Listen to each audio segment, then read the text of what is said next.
CM Siddaramaiah ನೇತೃತ್ವದ cabinet ಸಭೆಯಲ್ಲಿ ಮೈಸೂರು ಭಾಗದ ಅಭಿವೃದ್ಧಿಗಾಗಿ ಭರ್ಜರಿ ಅನುದಾನ ಘೋಷಣೆಯಾಗಿದೆ. ಚಾಮರಾಜನಗರ ಜಿಲ್ಲೆಯ ಹನೂರು ತಾಲೂಕಿನ ಮಲೆಮಹದೇಶ್ವರ ಬೆಟ್ಟದಲ್ಲಿ ನಡೆದ ಸಚಿವ ಸಂಪುಟ ಸಭೆಯಲ್ಲಿ ಮೈಸೂರು ಪ್ರಾದೇಶಿಕ ವಿಭಾಗದಲ್ಲಿ ಸಾವಿರಾರು ಕೋಟಿ ರೂಪಾಯಿಯ ಅಭಿವೃದ್ಧಿ ಕಾರ್ಯ ಕೈಗೊಳ್ಳಲು ನಿರ್ಧರಿಸಲಾಗಿದೆ.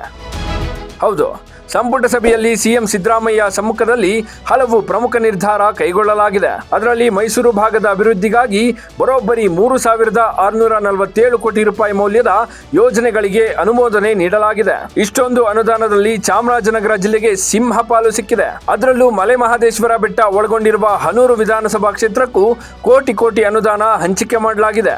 ಜೊತೆಗೆ ಇಂದಿರಾ ಕ್ಯಾಂಟೀನ್ ಕೂಡ ಉದ್ಘಾಟನೆ ಮಾಡಲಾಗಿದ್ದು, ಸಿಎಂ ಸಿದ್ದರಾಮಯ್ಯನವರಿಗೆ ಕ್ಷೇತ್ರದ ಶಾಸಕರಾಗಿರುವ ಮಂಜುನಾಥ್ ಧನ್ಯವಾದ ತಿಳಿಸಿದ್ದಾರೆ. ಈಗಾಗಲೇ ಕ್ಷೇತ್ರದ ಅಭಿವೃದ್ಧಿಗಾಗಿ 250 ಕೋಟಿಗೂ ಹೆಚ್ಚು ಅನುದಾನ ಸಿಕ್ಕಿದೆ. ಇಲಾಖಾವಾರು ಅಭಿವೃದ್ಧಿ ಕಾರ್ಯಗಳಿಗೆ ಸೂಚಿಸಿದ್ದೇನೆ ಅಂತ ಹೇಳಿದ್ದಾರೆ. ಸದ್ಯ ಗ್ಯಾರಂಟಿ ಯೋಜನೆಗಳ ಜಂಜಾಟದ ಮಧ್ಯೆ ಸಿಎಂ ಸಿದ್ದರಾಮಯ್ಯ ಮೈಸೂರು ಭಾಗದ ಅಭಿವೃದ್ಧಿಗೆ 3,000 ಕೋಟಿಗೂ ಹೆಚ್ಚು ಅನುದಾನ ಘೋಷಣೆ ಮಾಡಿರೋದು ಭಾರಿ ಚರ್ಚೆಯಾಗ್ತಿದೆ. ಮುಂದಿನ ದಿನದಲ್ಲಿ ಇನ್ನಷ್ಟು ಅಭಿವೃದ್ಧಿ ಕಾರ್ಯಗಳಿಗೆ ಅನುದಾನ ಸಿಗಲಿ ಅಂತ ಶಾಸಕರು ಮನವಿ ಮಾಡ್ತಿದ್ದಾರೆ. Bureau report, boss TV Kannada. Latest ಹಾಗೂ ಇಂಟ್ರೆಸ್ಟಿಂಗ್ ಸುದ್ದಿಗಳಿಗಾಗಿ ಬಾಸ್ ಟಿವಿ ಕನ್ನಡ ಚಾನೆಲ್ನ ಸಬ್ಸ್ಕ್ರೈಬ್ ಮಾಡಿ. ಹಾಗೆಯೇ ಬೆಲ್ ಐಕಾನ್ ಪ್ರೆಸ್ ಮಾಡಿ. ಇದರ ಜೊತೆಗೆ ಫೇಸ್ಬುಕ್, ಇನ್ಸ್ಟಾಗ್ರಾಮ್, ಎಕ್ಸ್ನಲ್ಲೂ ಮಿಸ್ ಮಾಡದೆ ಫಾಲೋ ಮಾಡಿ.